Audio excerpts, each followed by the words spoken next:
Examen de física de la convocatoria de junio del 2019.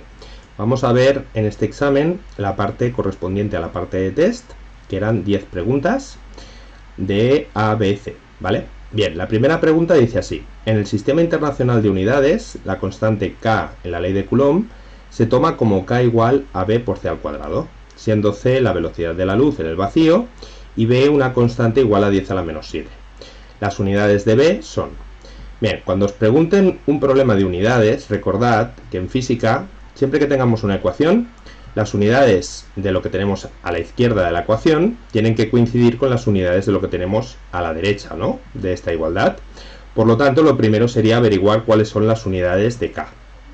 K es una constante que aparece en la ley de Coulomb, que si recordáis depende del medio y tiene un valor en el vacío de 9 por 10 a la 9 newtons por metro cuadrado partido por coulomb al cuadrado. Aquí lo importante no es el valor numérico, sino las unidades de esta constante, ¿vale? Entonces, si yo tengo esta ecuación dimensional, se tiene que cumplir que las dimensiones coincidan a ambos lados. Yo podré aislar las unidades de B, pero primero necesito saber las unidades de K, que como hemos dicho eran newtons por metro cuadrado partido por coulomb al cuadrado, pero en lugar de poner newtons, yo lo que voy a hacer es poner los newtons en función de unidades elementales, ¿vale? Unidades que sean de masa, de longitud y de tiempo. Vale, la fuerza, que son unidades de newton, recordad que se puede escribir como masa por aceleración. Por lo tanto, unidades de newtons lo puedo escribir como unidades de masa, que son kilogramos, por unidades de distancia, que son metros, partido por segundos al cuadrado, ¿vale? Porque esas son las unidades de masa por aceleración. Y ahora, ¿qué más? Pues nada, tenemos el metros al cuadrado, por lo tanto me va a quedar metros al cubo, y dividido entre coulombios al cuadrado, que aparece aquí. Bien, lo mismo para la velocidad de la luz, ¿vale? Las unidades de la velocidad son metros partido por segundo, pero como está al cuadrado, pues serán metros al cuadrado partido por segundo al cuadrado. Y a partir de aquí ya podemos despejar las unidades de B, que era lo que nos pedía el enunciado, que serían unidades de K partido por unidades de C al cuadrado. Esto de aquí son las unidades de K, como lo tenemos en esta expresión, y estamos dividiendo por las unidades de C al cuadrado, que es lo mismo que multiplicar por el inverso, ¿vale?, de la fracción, con lo cual los segundos al cuadrado pasan a estar en el numerador y los metros al cuadrado en el denominador. Ahora simplemente podemos despejar, ¿vale?, simplificar todo lo que podamos, pues metros al cubo con metros al cuadrado y segundos al cuadrado con segundos al cuadrado.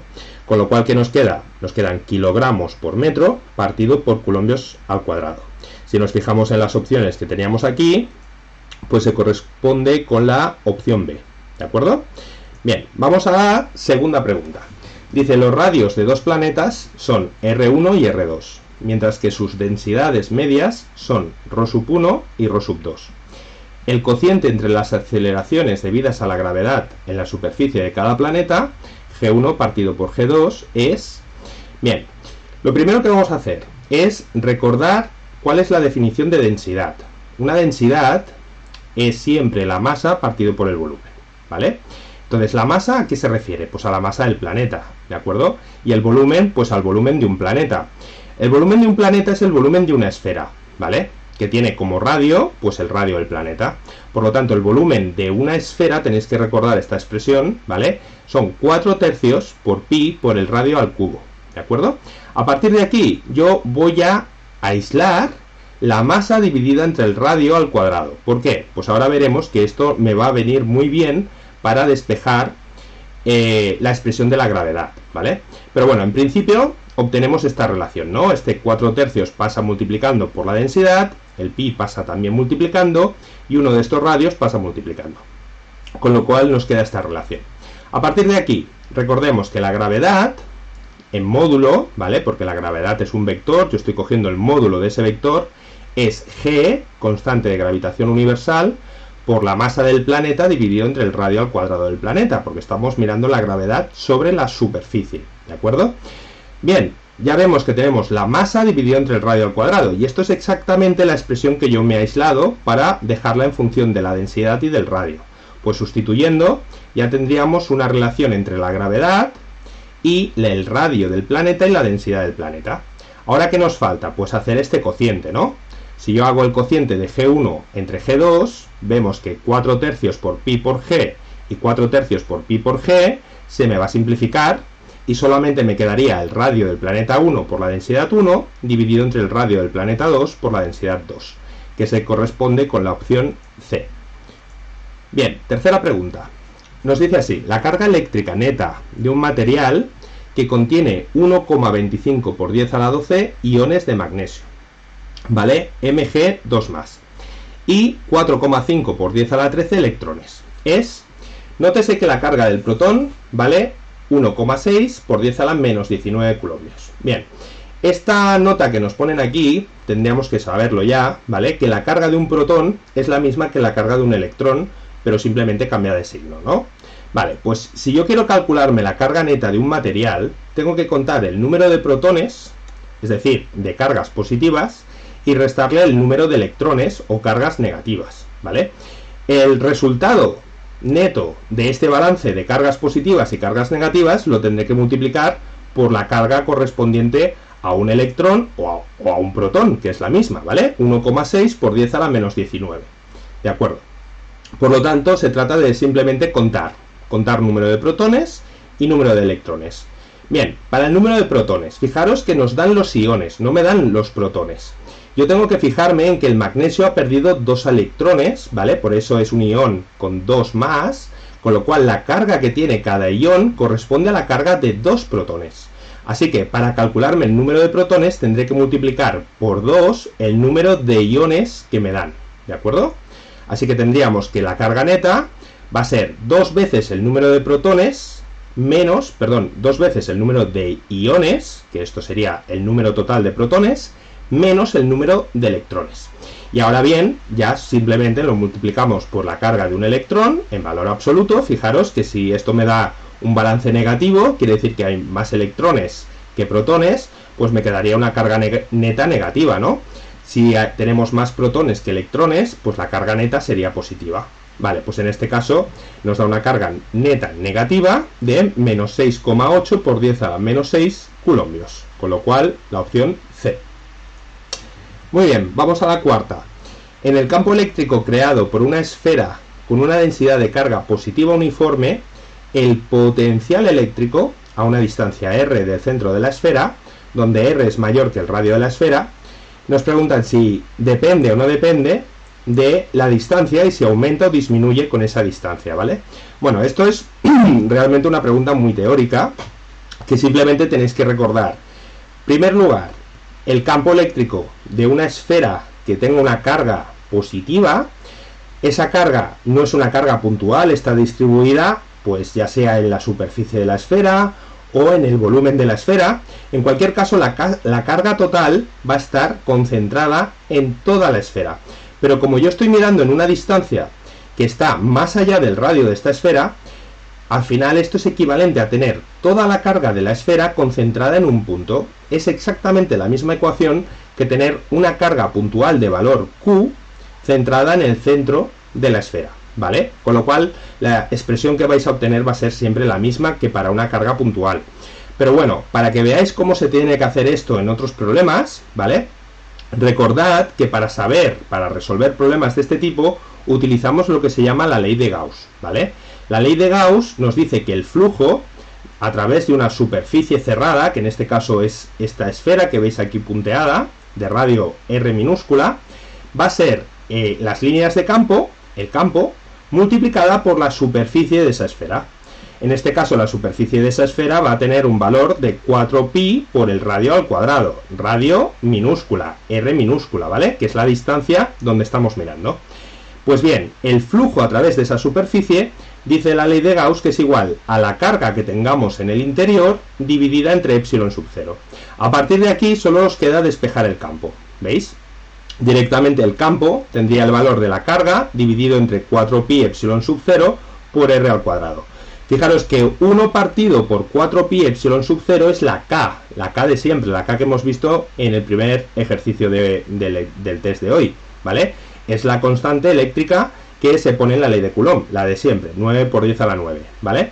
Con lo cual, pues, es la misma expresión que habréis visto para una carga puntual, ¿vale? Esto solo es válido, y esto es muy importante, cuando estemos a distancias por encima del radio de la esfera, es decir, fuera del radio de la esfera. Dentro del radio de la esfera, ¿qué pasará? Pues dependerá de cómo se distribuya la carga. Por ejemplo, si la carga es superficial, dentro de la esfera no tendríamos carga y el campo eléctrico sería nulo, porque dentro no habría ninguna carga, ¿de acuerdo? Bien, fijaros que no me están pidiendo el campo eléctrico, sino el potencial eléctrico. Bien, para calcular el potencial podéis utilizar esta fórmula, que es una fórmula integral, que relaciona el potencial en un punto con el campo eléctrico, ¿vale? Esto es por la definición de potencial. El potencial eléctrico es el trabajo que hay que hacer en contra del campo eléctrico para llevar una carga desde un punto hasta otro punto, ¿vale? Normalmente ese punto inicial lo tomamos en el infinito y el punto final, pues es el punto que nos interesa a nosotros. ¿Hace falta hacer esta integral? Pues hombre, la mitad de las veces no hace falta, porque ya el resultado os lo vais a aprender de memoria, ¿vale? Y normalmente ya es el típico resultado que aparece en todos los formularios de física de nivel bachillerato. Pero bueno, aquí lo tenéis cómo se desarrollaría. Fijaros que yo he sustituido el valor del campo y haciendo esta integralita, ¿vale? No es muy difícil de hacer, es una integral del tipo potencia, ¿vale? R elevado a menos 2. Bien, pues aparecería que este menos se me va a ir y me va a quedar evaluando en R y en infinito, que nos queda el valor típico para la carga creada por una carga puntual, ¿vale? Es como si toda la carga estuviese concentrada en el centro, igual que para el campo eléctrico. Bueno, aquí lo importante es recordar esta expresión o tener medios para sacarla. Para un test yo os aconsejo que directamente os aprendáis estas fórmulas, que no son muy complicadas. Y lo importante aquí es que veáis que efectivamente a medida que yo me alejo de esta esfera, el valor del potencial va a disminuir, ¿vale? ¿Por qué? Pues porque la carga es positiva. Cuanto más lejos esté, menor va a ser el valor del potencial eléctrico. Por lo tanto, disminuye con la distancia, efectivamente, ¿vale? Era la opción C. Bien, pasamos a la pregunta 5. Tenemos dos cargas, la carga 1, la carga 2, la carga 1, 3Q, la carga 2, menos Q. Están fijas y separadas una distancia D de 4 milímetros. Me piden el voltaje eléctrico generado por esas cargas, que se anula en un punto entre las dos cargas a una cierta distancia D de la carga 1. Vale, aquí de lo que se trata es saber cuánto vale esa distancia, es decir, dónde está el punto entre esas dos cargas, donde el potencial, que es lo mismo que el voltaje, recordad, potencial o diferencia de potencial o voltaje o tensión son todos sinónimos, ¿vale? Es la V, ¿vale? Y se mide en voltios. Bien, pues yo quiero encontrar el punto entre las dos cargas donde ese potencial, ese voltaje, vale 0. Pues bien, lo primero vamos a hacernos un dibujito para entenderlo bien. Yo tengo aquí la carga 1 de valor 3Q y la carga 2 de valor menos Q. Ya vemos que estas dos cargas están a una distancia D mayúscula, ¿vale? Bien, ¿cuál es la fórmula del potencial eléctrico creado por una carga puntual? Pues es esta que tenéis aquí, ¿vale? Es la K, es decir, 1 partido por 4pi epsilon sub 0 en el vacío, ¿no? Por el valor de la carga dividido entre la distancia de la carga al punto donde yo estoy mirando, ¿de acuerdo? Bien, pues yo quiero calcularme en un cierto punto que está entre estas dos cargas el potencial para que el potencial creado por la carga 1 y por la carga 2 me dé un potencial nulo, es decir, que se contrarresten. Siempre que tenga una carga positiva, el potencial va a ser positivo a una cierta distancia, pero cuando tenga una carga negativa, el potencial va a ser negativo, por eso se pueden anular, ¿de acuerdo? Bien, pues respecto a la carga 1, esto va a estar a una distancia D minúscula, y respecto a la carga 2, pues va a ser, ¿qué distancia? 4 milímetros menos D. Como veis, pues es simplemente que toda esta longitud es la de mayúscula, que eran 4 milímetros, ¿vale? Con lo cual se tiene que cumplir esta relación entre las distancias, que tienen que sumar 4 milímetros, básicamente. Bien, pues ya podemos aplicar que la diferencia de potencial en 1, creada por la carga 1, más la diferencia de potencial o el voltaje creado por la carga 2, tiene que valer 0 en ese punto que yo estoy mirando. Con lo cual, si recordamos y aplicamos esta fórmula, tendríamos que K por la carga 1 partido por la distancia, que en este caso vale D, más el potencial creado por la carga 2 va a ser K por la carga 2 dividido entre la distancia, que en este caso es 4 menos D, pues esto tiene que valer 0. Y ahora ya podemos poner qué valen cada una de estas cargas. La carga 1 era 3Q, la carga 2 era menos Q, hay que poner el signo, muy importante. Como veis, este menos hace que todo este término pueda pasar al otro lado de la ecuación y ya solamente nos quedaría resolver esto para un valor de D, que es la incógnita, ¿vale? ¿Cuánto tiene que valer D minúscula? Fijaros que la K con la Q y la K con la Q se me pueden simplificar en esta ecuación y fácilmente obtendríais un valor de valor 3, ¿vale? ¿3 en qué unidades? Bueno, pues como yo he trabajado aquí con un 4 en milímetros, las unidades van a ser milímetros también, ¿vale? Yo aquí no he cambiado nada al sistema internacional porque no me ha hecho falta para nada, ¿de acuerdo? Así que la distancia directamente en milímetros, 3 milímetros, que sería la opción C. Bien, pregunta 6. El voltaje debido a una carga puntual vale V1 a una cierta distancia R1 de una carga. Entonces, a una distancia R2 de valor 2 veces R1, el voltaje es... Bueno, pues tenemos que aplicar exactamente la misma fórmula que antes, ¿no? El voltaje creado por una carga a una cierta distancia R. Para el voltaje creado por la carga originalmente a la distancia R1, vamos a tener K por Q partido por R1. Para una distancia diferente R2, pues yo voy a tener la misma expresión, solo que la distancia habrá cambiado. Concretamente, esta distancia va a ser el doble que la distancia R1. Así que, si ya tenemos K por Q partido por R1, que vale V1, pues fijaros que lo que estoy haciendo es que voy a tener una tensión que va a ser la mitad de la tensión que yo tenía a la mitad de distancia, como es lógico, ¿no? Es decir, cuando nos alejamos, se disminuye la tensión en ese punto, ¿vale? Si nos alejamos el doble, pues la distancia ha aumentado, se ha multiplicado por 2, el voltaje va a ser la mitad, ¿vale? Eso es lo que quiere decir que esta va a ser la relación que va a existir entre los voltajes de esos dos puntos, con lo cual V2 va a ser V1 partido por 2, opción A. Vamos con la 7, nos dicen que la fuerza magnética sobre una partícula cargada que se mueve en un campo magnético está alineada con el campo magnético, está alineada con la velocidad de la partícula, es perpendicular al campo magnético. Esto vuelve a ser una pregunta bastante teórica. Vamos a hacernos un dibujo. Fijaros que aquí yo he puesto una carga, le he cogido una carga positiva, pero podría haber cogido igualmente una carga negativa, da igual. Y aquí tenemos la velocidad a la que se está moviendo esta partícula, ¿vale?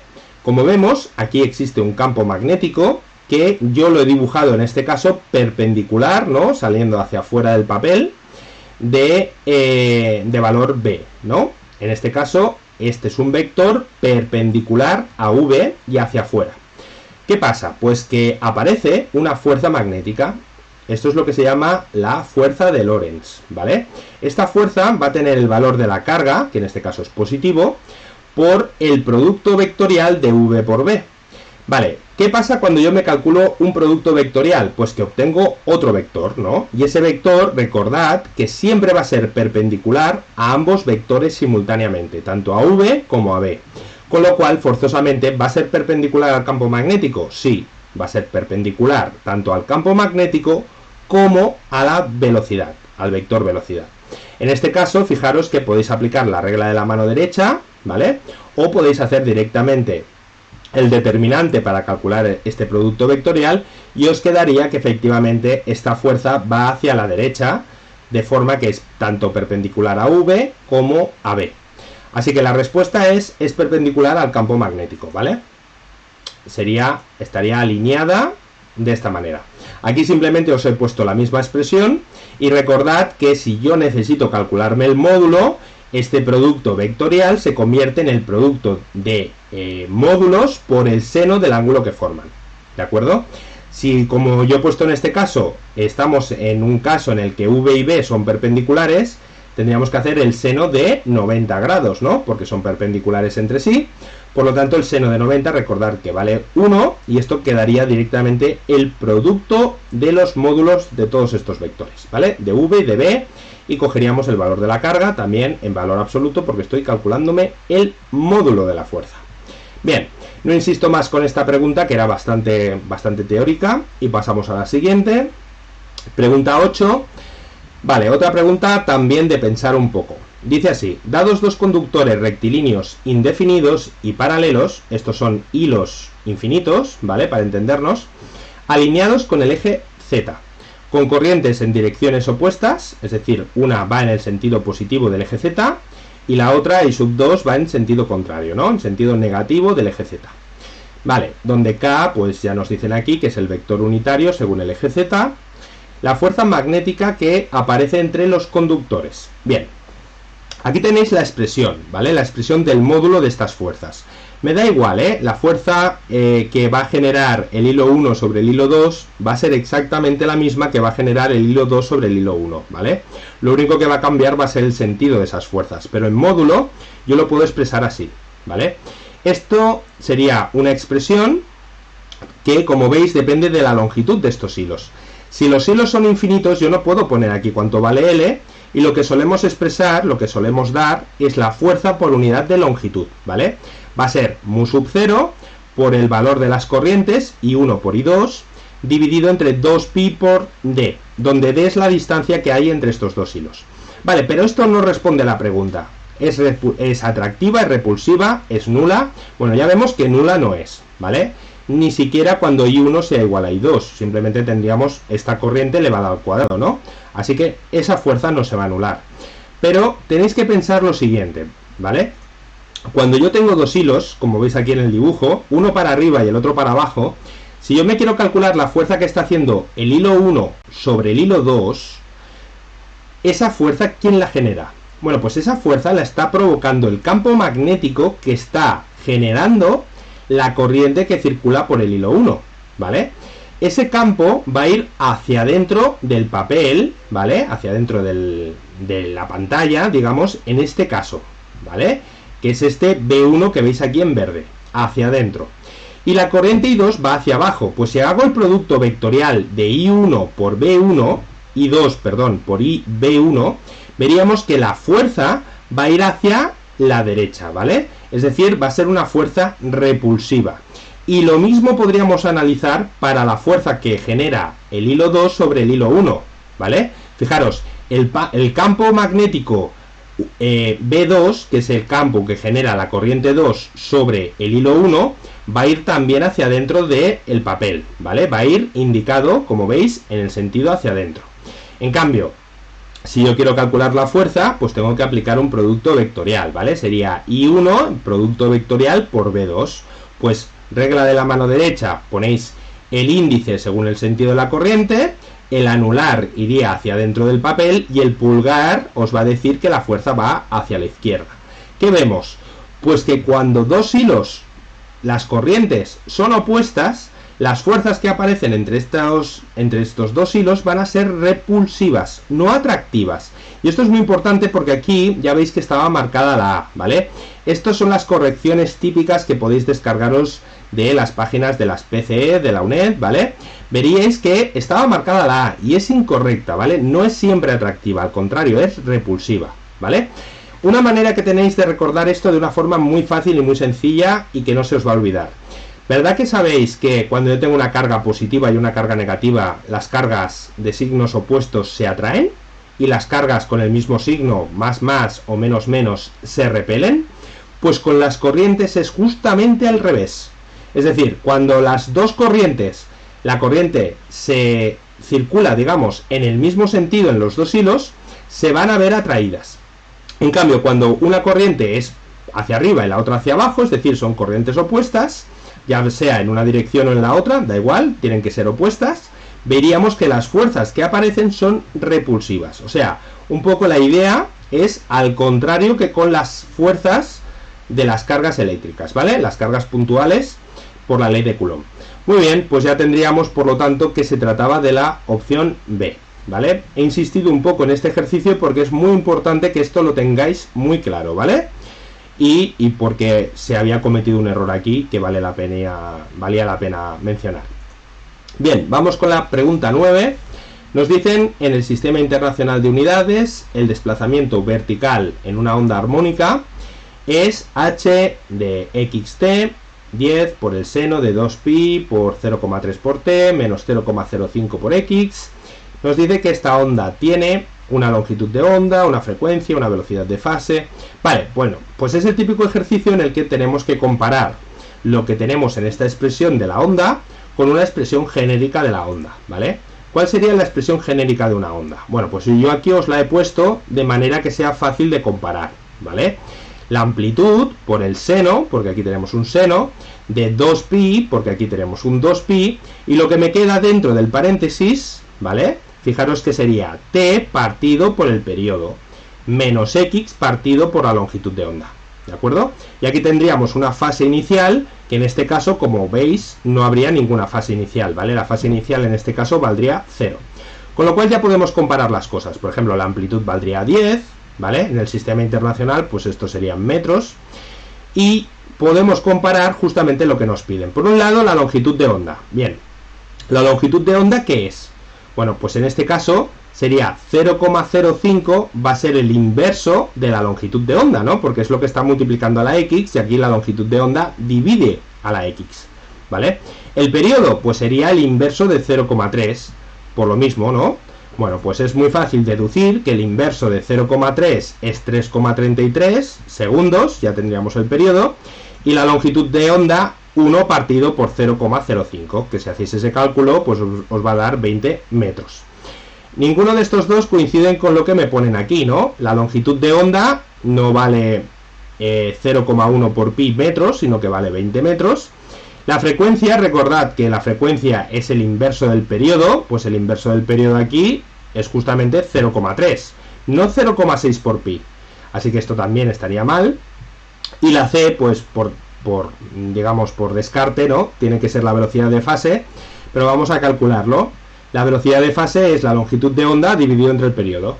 Bueno, pues la longitud de onda 20 dividido entre el periodo, que son 3,33, periódico, ¿vale? Aquí habría todo treses, pues me va a quedar 6 metros partido por segundo. También podríais haber cogido y haber multiplicado 20 por la frecuencia, que la frecuencia serían 0,3. Pues 20 por 0,3 da también clavado 6 metros partido por segundo.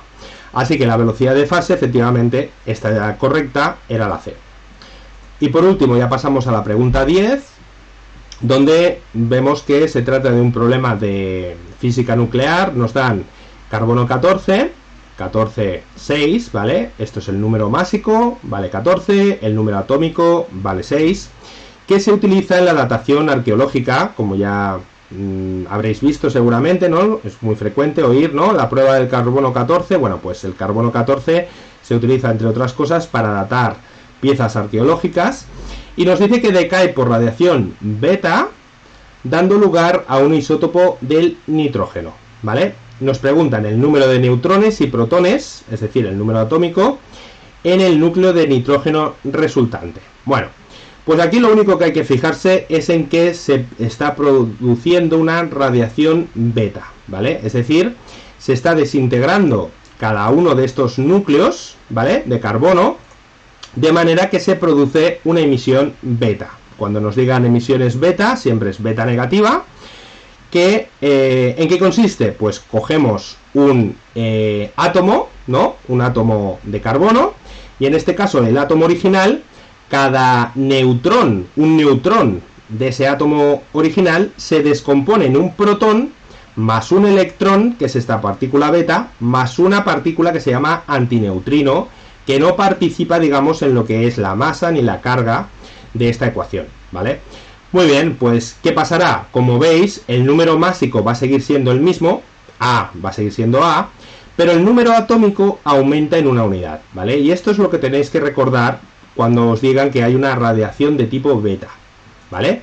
Bueno, pues ya para el caso particular del carbono 14, cuando haga una emisión de tipo beta negativo, vemos que el número másico va a seguir siendo 14 y que el número atómico habrá aumentado en una unidad. Por lo tanto, el nitrógeno que nos va a dar como resultado va a tener un número másico de valor 14, un número atómico de valor 7, y la diferencia entre el número másico y el número atómico, recordad que son el número de neutrones, ¿vale? No lo he dicho, pero bueno, esto ya sabéis que el número másico es el número de partículas que hay en el núcleo, ¿vale? Son los nucleones. Los nucleones siempre son protones más neutrones, por lo tanto aquí tengo los dos. Protones más neutrones, 14. Pues si le resto el número de protones, me queda el número de neutrones, ¿no? Pues 14 menos 7, 7. Así que ya tenemos contestada la pregunta, que efectivamente n, número de neutrones, sería 7, y el número de protones, el número atómico, también sería 7. Por lo tanto, era la opción A. Bien, pues hasta aquí este examen, la parte de tipo test, y espero que os haya resultado interesante. Muchas gracias por vernos y nos vemos en el próximo vídeo. Hasta luego.